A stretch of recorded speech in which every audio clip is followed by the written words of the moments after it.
Thanks for stopping by, guys, and welcome back to Scrap Mechanic. Today we're going to be looking at this. This is the Saber prop bomber. Now, this isn't really meant to be a good bomber plane, simply more something I wanted to build for fun. So let's go ahead and hop off here and take a look at it. This is the result of spending a little bit too much time watching some old war footage from World War II and deciding that I wanted a World War II era plane. Now, for the most part, this works the same way that all of my recent planes have. The thrusters on the bottom here, as I get it started, they will tilt into position. There's also one tucked in under here. So if I press 3, that'll get us rolling, they'll tilt into position, and from there I can just lift off. You'll notice this is quite slow. I kind of wish it was faster, but at the same time, I don't mind this slow speed for a prop plane or a simulated prop plane. And you will notice we do have to take a decently aggressive angle to keep up in the air. That's because this plane was originally meant mostly as a fighter, however it can take a small bomb complement. Currently we have 6, 3 on each wing, but to be honest, 2 on each wing would probably be better as I strike that tree. Let's get some altitude. And like all my other planes, if I hit 4, the wheels will tuck in. I love how they just tuck into the wings there. There we go. 5 is the bomb drop, and it drops in pairs of 2. So if I press 5, there goes one pair. And as you can see, as we drop that weight, we start to pick up speed quite a bit. And now this is kind of where the plane was originally balanced. So from here, you should be able to actually level out and fly without gaining any altitude. 6, last but not least, is the machine guns. They don't converge in any way like some planes that I've seen. They simply just fire forward. This plane is mostly for aesthetics, but it does have that functionality if you really want to bomb something with it.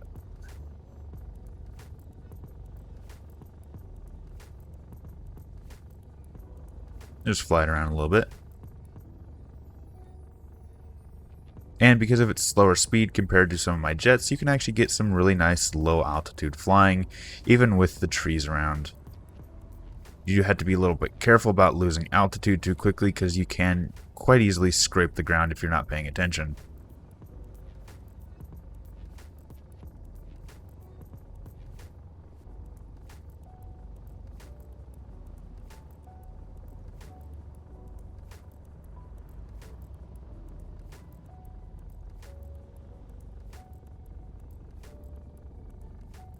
And there we go. So there is one other thing I do want to look at real quick before I hop off with this plane, because honestly there's really not much to talk about. Like I said, it's mostly its aesthetics, and all of the other features like its flight system using the angled thrusters is things I've covered before in multiple other planes. So let's actually land this real quick and I will take out a different variant. So drop the wheels.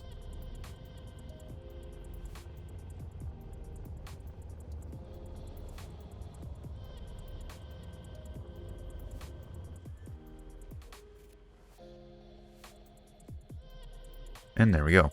I did also forget to mention that this does have the taxiing motor system, so if you tap W or if you tap S, you can kind of move the plane around on the ground using just the wheels. Alright, and that other little feature I want to take a look at is these. These are the same sight systems that I was using on my tanks. Slightly different, but they do the same thing. And as you can see, they paint little circles on the ground. Now this is solely a concept, it is not fully functional, but I did want to show it off because this plane was the test platform for this design.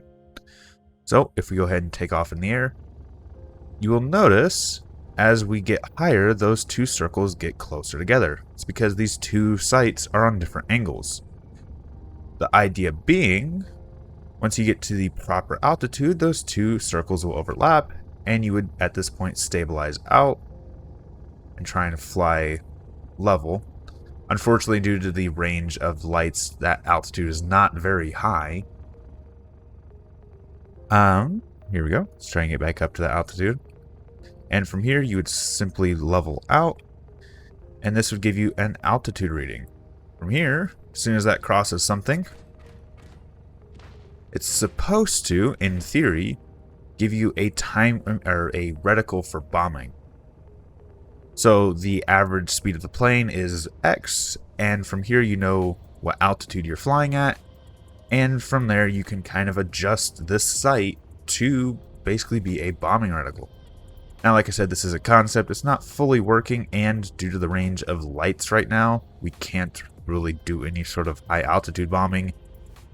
By the time you're at the height that this reticle is basically maxing out at, you might as well try a different bombing method, such as dive bombing or just quantitative bombing, where you're just carpet bombing everything. Because at this altitude, you could pretty much get shot by anything and everything. And the time and effort it takes to get this reticle lined up, you're going to be a sitting duck for a very long time for whatever wants to take you out of the sky. But I did just want to mention it because I thought it was kind of cool, even though I doubt it'll work anytime in the future. So, unfortunately, we are out of time for this video. If you guys did enjoy, please leave a like. If you have suggestions, leave them in the comments down below. Enjoy the channel, enjoy what I'm doing, please subscribe, it helps out a lot. And right now, shares help the channel the most. So if you do want to help the channel, please share this episode with a friend. I do want to also thank Captain Bob and Black Kitten for helping me out as members and supporting me in that way. It helps me out a lot more than I can really express, and is allowing me to do some really cool things that you may be seeing here in the near future. So, without any further ado, thanks for stopping by, thanks for sticking around, and until next time, peace.